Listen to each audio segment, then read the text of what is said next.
Najprej v naši sredini toplo pozdravljam kolegico Barbaro Bednički-Rošer, ki je od včeraj sodelavka naša na Pedagoški fakulteti v Mariboru in torej vodi vaje iz predmeta mladinska književnost, pa tudi družinske pismenosti. Prav posebej pa sem vesela, da se nam je pridružil tudi Kristjan Weber, naš zdaj že nekdanji študent, ko smo pa delali skupaj, torej je pa nastajala njegova diplomska naloga na predšolski vzgoji, prav pri predmetu družinska pismenost.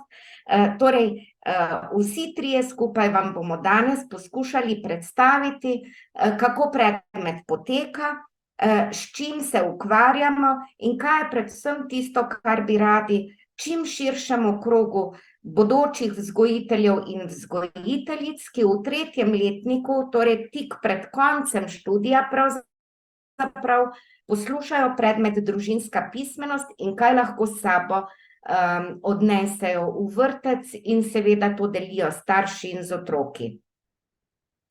Naj povem, da naš predmet pravzaprav izhaja iz različnih raziskav, iz teoretičnih osnov. Ena najljubših pa mi je potem poobjavila tudi v monografiji Gradniki bralne pismenosti, ki jo bo danes Barbara bolj natančno predstavila, in sicer kako imajo v Šanghaju razdeljene vloge, torej predpisane, mogoče bi mi tudi potrebovali kak tak predpis, glede na to, da je Šanghaj oziroma so učenci iz Šanghaja vedno najvišje ali pa, če ne ravno na prvih mestih, pa na zelo visokih mestih pri bralni pismenosti, ko jih primerjamo z otroki iz Slovenije, pa tudi iz drugih evropskih držav. Namreč, vloge so razdeljene tako, da imajo ravnatelji svojo pozicijo oziroma prednostno nalogo, da morajo dovolj bralnega gradiva za otroke urediti, torej to je njihova skrb, potem, da poskrbijo za to, da je branje, vsakodnevno branje oziroma čas za branje določen tudi v urniku, to se pravi, vsak dan je na urniku tudi branje, izhajajo iz močnih otrokovih področij, to pomeni, če je močno področje nekega otroka šport, potem naj bere nekaj, kar je povezano s športom, ker ga bo to bolj zanimalo, kot pa da bi mu dali v branje nekaj, kar je povezano recimo z zgodovino in obratno. Potem je seveda določeno, kako naj učitelji ravnajo z učenci. Naj načrtujejo ure, v katerih ima branje pomembno vlogo, spodbujajo učence, da si izoblikujejo svoje slovarčke, s tem si krepijo besedni zaklad, naj delajo zapiske, spodbujajo že najmlajše učence, da pridejo od branja z razumevanjem do določenega branja, ki je namenjeno učenju. Torej, učenje učenja je tisto, kar je v ospredju.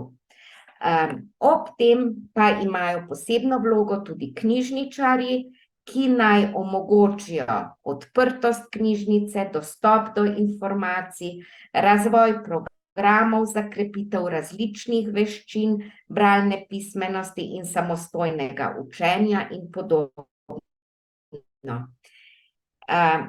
Zdi se mi, da bi morali vsi delati skupaj, to ponavljam že dolga leta, torej splošni knjižničarji, šolski knjižničarji, učitelji raznoraznih profilov in stopenj, potem bi lahko naredili marsikaj. Dokler pa nekdo kaže s prstom na nekoga drugega, da ta nekaj ni naredil, najbrž ne naredimo nič kaj dobrega za otroke. Ker nismo vedeli, da bomo tako konsistentni vsi trije in tukaj prisotni, bi zdaj samo za hipec prosila, da se tudi Barbara in Kristjan oglasita, potem smo pa pripravili kratek videoposnetek, kjer je vsak povedal en svoj košček o predmetu, ki ga imamo vsi trije radi, in dejstvo je, da ga imajo radi vsi študentje na predšolski vzgoji, ki ga izberejo. Mogoče je tudi to ena prava pot, da imaš v predavalnici tiste, ki jih predmet res zanima. Izvolite, Barbara in Kristjan. Lepo pozdravljeni. Družinska pismenost je vsekakor predmet, ki bi si ga želeli, da bi ga lahko poslušali vsi študentje, pa vendarle verjamem, da prav vsi vzgojitelji, učitelji, tudi knjižničarji imamo to željo spodbujati motivacijo za branje, približati otrokom knjige, gradiva, vendar verjetno se v tem nekoliko razlikujemo.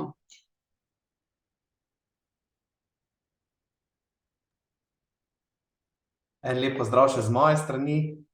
Ja, res je, tudi sam kot študent Pedagoške fakultete Univerze v Mariboru sem res bil zelo hvaležen za ta predmet, zato ker se mi zdi, da mi je res dal neko širino za delo naprej v vrtcu in pa potem tudi motivacijo za projekt Polet s knjigo, ki ga bomo nato tudi predstavili v video vsebini. Se mi pa zdi, glede na to, da ste bila gospa Dragica in pa seveda gospa Barbara tudi del mojega izobraževanja, je pa tudi pomembno ta mentorska vloga, ki me pa tudi veliko pomenila skozi celoten tek mojega študija, tako da sem tudi za to zelo hvaležen, tako da to je z moje strani. Hvala, Kristjan. Zdaj smo si ga pripeljali zato, da je EPP, ne? Ni res. Sam je tako priden. Zdaj bi pa prosila gospoda Aleša, da zavrti ta videoposnetek, ki smo ga pripravili. Pozdravljeni. V knjigi Zgodovina branja je Alberto Gel zapisal: branje je postopek, ki se sešteva in geometrično napreduje. Vsako novo branje gradi na tem, kar je bralec že prebral. Tako z grajenjem na že znanem so nastali tudi plakati, igre za po poti in doma, ki so del pričujoče prezentacije. V prispevku so podana 4 vprašanja, na katera poskušava odgovoriti s predavateljico Barbaro Bednički-Rošer. Kadar govorimo o bralni pismenosti, je potrebno zavedanje, da govorimo pravzaprav o 4 dejavnostih, to so poslušanje, govorjenje, branje in pisanje. Pismenost se prenaša medgeneracijsko, to pomeni, da smo vsi odgovorni za pismenost otrok, učencev in dijakov. Pismenost je sposobnost prepoznati, razumeti, izraziti, ustvariti in razlagati koncepte, čustva, dejstva in mnenja v ustni in pisni obliki z uporabo vizualnega, zvočnega in digitalnega gradiva na vseh področjih in vseh okoliščinah. Pomeni torej sposobnost uspešnega sporazumevanja in povezovanja z drugimi na ustrezen in ustvarjalen način. Razvoj pismenosti je temelj za nadaljnje učenje in nadaljnjo jezikovno interakcijo. Odvisno od okoliščin se lahko pismenost razvije v maternem jeziku, jeziku šolanja in ali uradnem jeziku države ali regije. Zato ni naključje, da je pismenost prva od 8 ključnih kompetenc vseživljenjskega učenja in izobraževanja. Ti pedagoški delavci, ne glede na matično stroko, pa tudi drugi odrasli, zlasti knjižničarji, bi morali ozaveščenost o rabi jezika prenašati na otroke, učence in dijake. Učenje jezika torej ni le stvar slovenščine kot predmeta. Cilj na vseh stopnjah izobraževanja je usvajati knjižni jezik kot učni jezik, torej pri vseh predmetih, pismenosti pa se vsak človek uči tudi v neformalnem izobraževanju ter ob priložnostnem učenju, kar pa je pravzaprav ves čas. V procesu učenja bralne pismenosti, zlasti ob usvajanju opismenjevanja, ob učenčevem vstopu v šolo, je zelo pomembno, da pismenost niso le napisana besedila. V okviru dela pri projektu Objem, ki je kratica za ozaveščanje, branje, jezik, evalvacijo in modele, smo v raziskavah bralno pismenost opazovali z več vidikov, med katerimi je treba izpostaviti zlasti 3. Z vidika oblikovanja gradnikov bralne pismenosti, z vidika didaktičnih pristopov, ki prispevajo k bralni pismenosti, in z vidika izbora kakovostnih bralnih gradiv za vsa področja dejavnosti v vrtcih in pri vseh predmetih v osnovnošolskem in srednješolskem izobraževanju. Pri kulturnih dejavnikih bralne pismenosti velja, kakor ugotavlja že IFLA, spodbujati otrokovo, učenčevo oziroma dijakovo obkroženost z bralnimi gradivi, torej v vrtcu oziroma šoli in v domačem okolju. Pomembna je vloga knjižnice, ne samo kot prostora izposoje gradiva, temveč tudi dejavnosti za mlade bralce. Tretja pomembna reč je glasno branje, kar velja zlasti za predšolsko in zgodnješolsko obdobje, kaže pa se tudi kot pozitiven vpliv odraslih na branje starejših učencev in dijakov.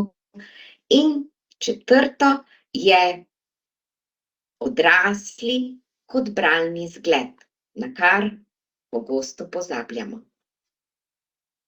Otrok mora nujno imeti stik z raznolikimi bralnimi gradivi, torej z leposlovjem in informativno literaturo, da bi razvil zavedanje o pomenu branja na vseh področjih svojih dejavnosti in predmetnih področjih, kadar obiskuje šolo. Pomembno pa je tudi zavedanje o multimodalnosti. Multimodalna pismenost namreč vključuje pri bralnem gradivu ob jezikovnem zavedanju tudi vizualni kot sporočanja. Nenazadnje je pomemben faktor branja tudi pozitivna družbena klima, ki branje spoštuje in ga neguje. Poglobljena izhodišča gradnikov bralne pismenosti, ki je izjemno kompleksen in obsežen koncept, so zbrana v znanstveni monografiji Gradniki bralne pismenosti. Monografija obsega 11 poglavij, poglobljeno je predstavljenih vseh 9 gradnikov, posebej pa moramo izpostaviti tudi poglavje o vlogi knjižnice, ki ima nepogrešljivo vlogo v procesu razvoja bralnih kompetenc in s svojimi programi, kot je tudi današnji, ozavešča o pomenu bralne pismenosti in prav tako pomembno prispeva k integriranemu razvoju gradnikov in boljšim dosežkom otrok, učencev, dijakov, študentov in odraslih. Ko govorimo o gradnikih bralne pismenosti, moram poudariti, da je razvoj povezan z vsemi področji dejavnosti v vrtcu in vsemi predmeti v osnovni in srednji šoli. Gradniki bralne pismenosti. Prvi gradnik je govor. Predstavlja zmožnosti nebesednega in besednega sporazumevanja. Razvoj govora najintenzivneje poteka v zgodnjem otroštvu, od predjezikovne faze Nato pa postopoma otrok usvaja posamezne besede, slovnična pravila, širi besedni zaklad, zato je še posebej v predšolskem obdobju skrb za govorni razvoj izjemno pomembna, saj je povezana s poznavnim, socialnim, čustvenim razvojem, ki se krepi v osnovni in srednji šoli in se nadaljuje vse življenje v najrazličnejših govornih situacijah, ko glede na okoliščine prilagajamo slog in besedišče. Drugi gradnik je motiviranost za branje. Predstavlja interes za branje, pozitiven odnos do branja različnih vrst besedil in bralno samoučinkovitost.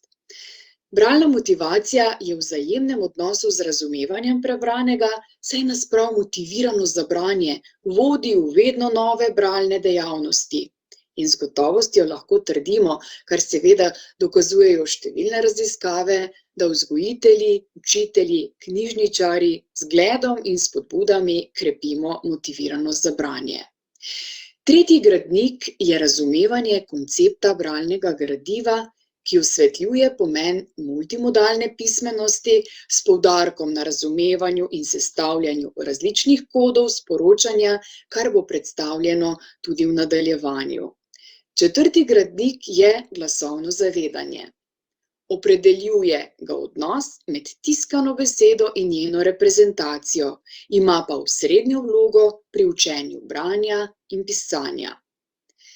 Peti gradnik je besedišče.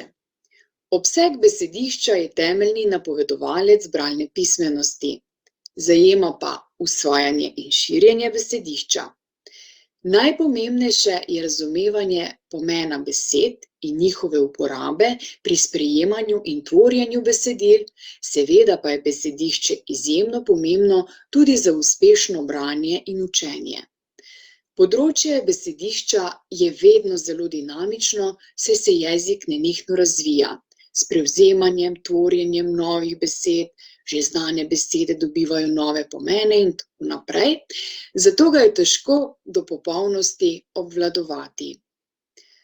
Šesti gradnik je tekoče branje. Nanj vplivajo različni dejavniki, kot so vrsta besedila, tema, osebnostne lastnosti bralca, hkrati pa ga določajo tehnika branja, natančnost, hitrost. Najzahtevnejša in morebiti tudi najobsežnejša je prva faza bralnega razvoja, to je učenje branja, torej vidno zaznavanje oziroma prepoznavanje simbolov, črk in slušno zaznavanje oziroma glasovno razločevanje. Sedmi gradnik je razumevanje besedil. Pomeni sistematično razvijanje najprej poslušanja branja z razumevanjem in kasneje tudi samostojnega branja z razumevanjem. Temu lahko dodamo še iskanje, primerjanje, urejanje podatkov iz besedil, sklepanje, razbiranje bistva, povzemanje in vrednotenje besedil. Izpostaviti velja, da je bralec na nek način vedno tudi soustvarjalec besedilnega smisla, pomena, ki ga oblikuje skupaj z družbenimi in kulturnimi pomeni. Osmi gradnik je odziv na prebrano, ki se izkazuje skozi tvorjenje govorjenih in pisnih besedil o prebranem, hkrati pa tudi z uporabo prebranega v novih situacijah. Že v predšolskem obdobju se otroci neverbalno in verbalno odzivajo na brano literaturo, pripovedujejo ob ilustracijah, nadaljujejo zgodbo, likovno, plesno poustvarjajo, kasneje v šolskem okolju pripravljajo govorne nastope, poročajo, interpretirajo, pišejo. In še zadnji, deveti gradnik je kritično branje, ki pa zahteva oblikovanje lastnega mnenja z utemeljevanjem, kritično presojo in izražanje stališč, kar je nujno za razvoj kritičnega mišljenja, hkrati pa gradnik obsega tudi kritično uporabo virov, kjer ponovno prepoznavamo tudi pomen knjižnice kot ponudnika relevantnih virov. Če povzamem, se vsi gradniki bralne pismenosti z izjemo tekočega branja, ki se usvoji šele ko je otrok opismenjen, intenzivno razvijajo že v predšolskem obdobju in nato vse življenje. V nadaljevanju sva z Barbaro Bednički Rošer izbrali kot primer 2 gradnika. Pri 3. gradniku, to je razumevanje koncepta bralnega gradiva, je govora o linearnem in izbirnem branju. Linearno branje poteka od leve proti desni, od zgoraj navzdol, in sicer ne glede na to, ali gre za informativno ali leposlovno bralno gradivo, na primer v to skupino sodijo klasične slikanice, pri katerih sta besedilo in ilustracija dokaj ločeni oziroma samostojni celoti. Izbirno branje načeloma ni več linearno, temveč bralec izbira in sestavlja parcialne pomene, šele na koncu pa le-te sestavi v celoto. V vseh multimodalnih analizah leposlovja se kaže, da ilustracije vplivajo na razumevanje zgodbe in vsaj delno spreminjajo ali natančneje predstavljajo temeljne morfološke lastnosti besedil, na primer književni čas, prostor, literarne like in podobno. Pri informativni literaturi pa drugi kodi sporočanja predstavljajo oziroma prikazujejo to, kar ni mogoče ubesediti, ali pa si bralec vizualno gradivo lažje predstavlja, na primer zemljevid ali nek graf, ali morebiti razpredelnica. Prikaz multimodalnosti sva priredili s kolegico doktorico Janjo Batič po raziskovalki Carrie Jewett, ki ga imate tukaj na sliki. Multimodalna pismenost od bralca zahteva sestavljanje različnih kodov sporočanja, da bi njihov sumativni pomen razkril celoto besedila. Kaj to pomeni? Na primer, pri slikanicah ne pomaga proučevanje avtorskih opusov besedil in ilustracij, temveč kaj pridoda k pomenu konkretno besedilo in konkretna ilustracija, ali, kakor je utemeljil že pred četrt stoletja Lorenz Seib, prehajanje združevanja pomenov iz ene modalitete v drugo in obratno. 4. gradnik je glasovno zavedanje. Glasovno zavedanje je slušna spretnost prepoznavanja in razlikovanja glasovne strukture jezika. Gre za ključno predbralno veščino, ki v predšolskem obdobju napoveduje poznejšo bralno zmožnost in je hkrati pogoj za uspešno opismenjevanje. Ravni glasovnega zavedanja se razvijajo postopoma, od večjih glasovnih enot, tako da najprej prepoznavamo dolge, kratke besede, sledijo rime, Peter, veter, nuška, hruška, lonček, zvonček, sledi členjenje povedi na besede. Mama bere knjigo. Zlogovanje banana. Zavedanje začetkov in koncev besed in zadnja raven je fonemično zavedanje oziroma identifikacija glasov v glasovni verigi, ali kot rečemo, glaskovanje. Mama, m-a. Merjenje glasovnega zavedanja je namenjeno zgodnjemu odkrivanju specifičnih težav. Sodobne študije se namreč ukvarjajo z izpopolnjevanjem instrumentov za merjenje glasovnega zavedanja, da bi zagotavljali natančno odkrivanje otrok s potencialnimi težavami pri branju že zgodaj v otroštvu. Sposobnosti glasovnega zavedanja pa so prenosljive iz maternega jezika tudi v drugi oziroma tuji jezik, zato otroci, ki imajo razvito glasovno zavedanje, dosegajo pomembne rezultate v tujem jeziku. Z empiričnimi raziskavami pa so potrdili tudi povezanost glasovnega zavedanja in glasbenih sposobnosti. Z glasbo, petjem razvijamo občutek za stavčno melodijo, poudarke, hkrati pa sta jezik in glasba v dinamičnem odnosu, ki omogoča pomnjenje sestavljenih jezikovnih struktur in težko izgovorljivih glasovnih sklopov. Zvok besede ali melodije ima podobne zahteve, zato se lahko s pomočjo enega približamo tudi drugemu. Družinsko pismenost opredeljujemo kot skupek različnih dejavnosti znotraj družine, ki so povezane s pismenostjo v najširšem pomenu besede, ko hkrati sodelujejo različne generacije in se skupaj učijo. Ponovno sem pregledala publikacije za starše, vzgojitelje, učitelje in knjižničarje, ki so nastali v projektu V objemu besed v letu 2017. In potrdim lahko, da so še vedno zelo uporabni. Na primer, monografija predstavlja povezovanje matematike, naravoslovja, družboslovja, gibanja in umetnosti s pismenostjo. Drugo navedeni je priročnik za starše. V tretji publikaciji je zbranih nekaj primerov dobre prakse. Posebej pa velja omeniti še projekt študentov z naslovom Polet s knjigo, za katerega smo v okviru predmeta Družinska pismenost pripravili gradiva za spodbujanje branja. Vodja projekta je bil Kristjan Weber, ki bo projekt na kratko predstavil. Zdravo, živijo, moje ime je Kristjan Weber in sem vodja projekta Polet s knjigo, ki je potekal v sodelovanju s Celjskim mladinskim centrom preko programa Evropske solidarnostne enote. Zdaj za vse tiste, ki se sprašujete, kaj sploh je projekt Polet s knjigo. Projekt Polet s knjigo je bil namenjen ozaveščanju o bralni kulturi, bralni pismenosti in pa družinski pismenosti.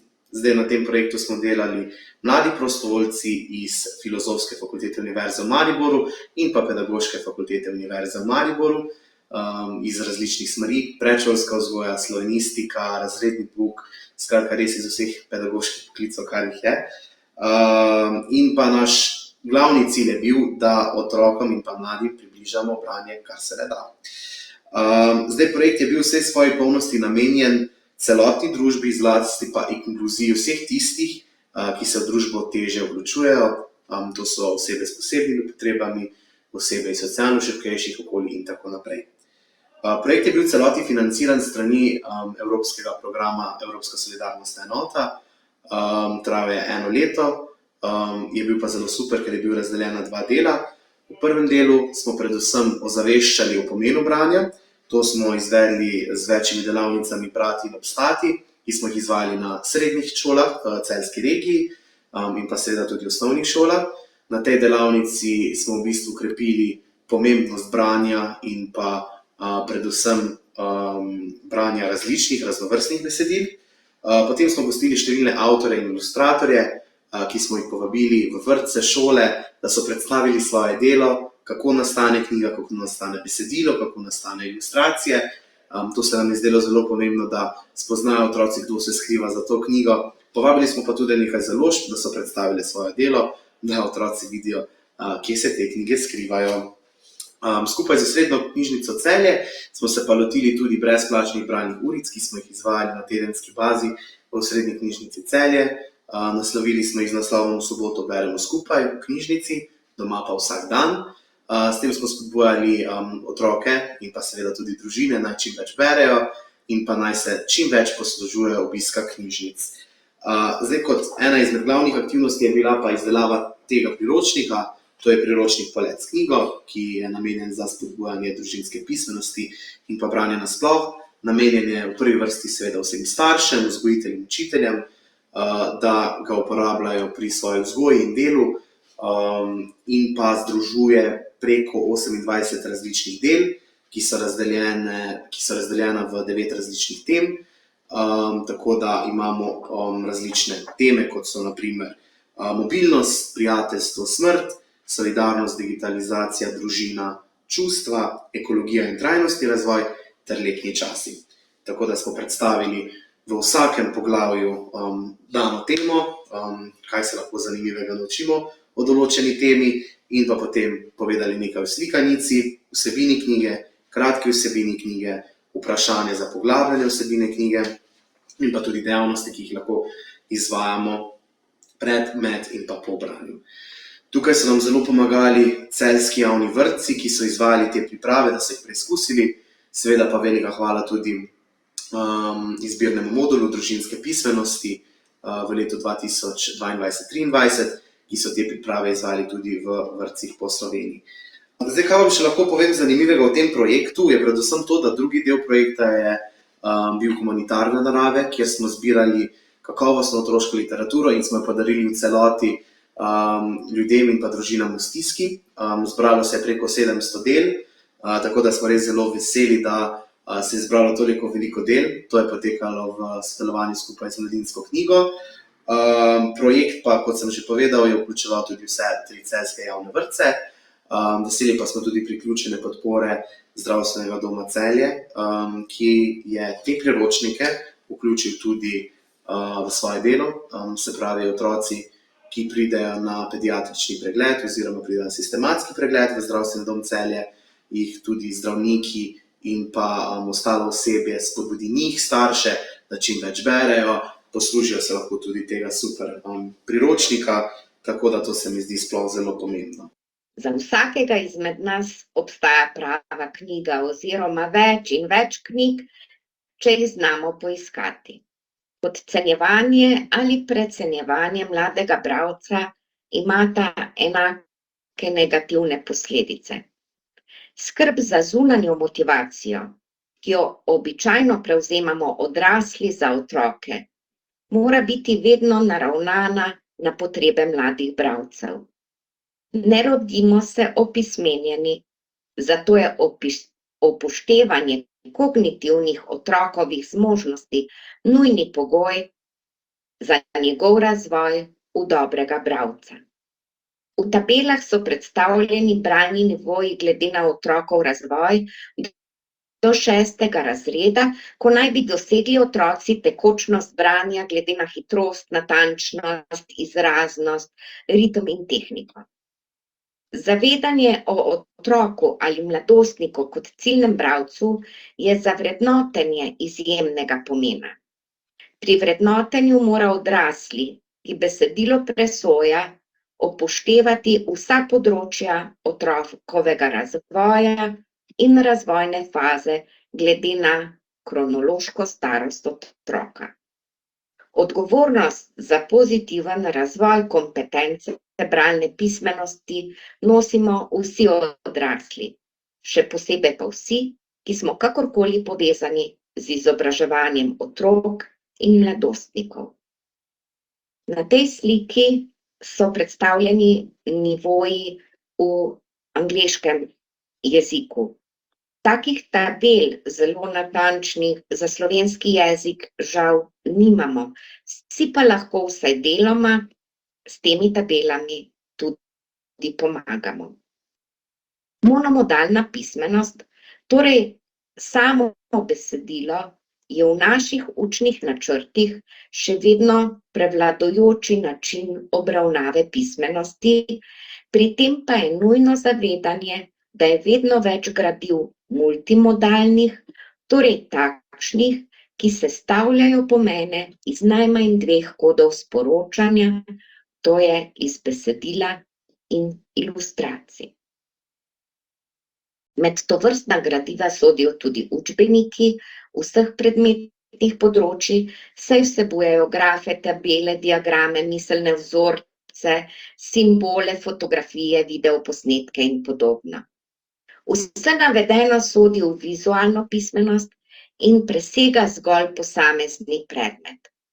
Tovrstna gradiva se je potrebno naučiti prebrati in jih razumeti enako kot branje besedil in njihovo sporočilnost. Nikakor ne gre zamenjevati oblike in vsebine. Na primer, slikanica še ne pomeni vsebine, Slikanice so oblika knjig. Slikanice so lahko namenjene zelo raznolikim bralnim skupinam, na primer malčkom, predšolskim otrokom, učencem, dijakom, odraslim. Čeprav je oblika knjige multimodalni sestav, ki vsebuje večinoma ilustracije in ima manj kot 1800 besed, je vsebina glede na temo, jezikovne značilnosti, rabo prenesenih pomenov, literarne like, književni prostor in čas zelo raznolika. Kriteriji za izbor kakovostnih besedil glede na obliko in vsebino književnega gradiva, pri čemer zajemajo tako leposlovje, kakor tudi informativno literaturo, so navedeni na tej drsnici. V tiskanih knjigah je pomembno tudi ilustrativno gradivo, ne le vrednotenje pisane besede. Mangelova misel o seštevanju vsakega branja in s tem novega znanja predstavlja zadnji plakat iger za po poti in doma. Po poti, ki ločuje realni in fantastični svet, se lahko sprehajajo le bralci, ki jim je bilo dano, da so spoznali drevesa in zlato ptico, majhne radovedne fante in rdečo kapico, grad in žabjega kralja in očka, ki zna dobro poslušati. Bralci, ki so srečali nas, ki znamo spodbujati branje. Zahvaljujeva se za pozornost in se veseliva vaših vprašanj.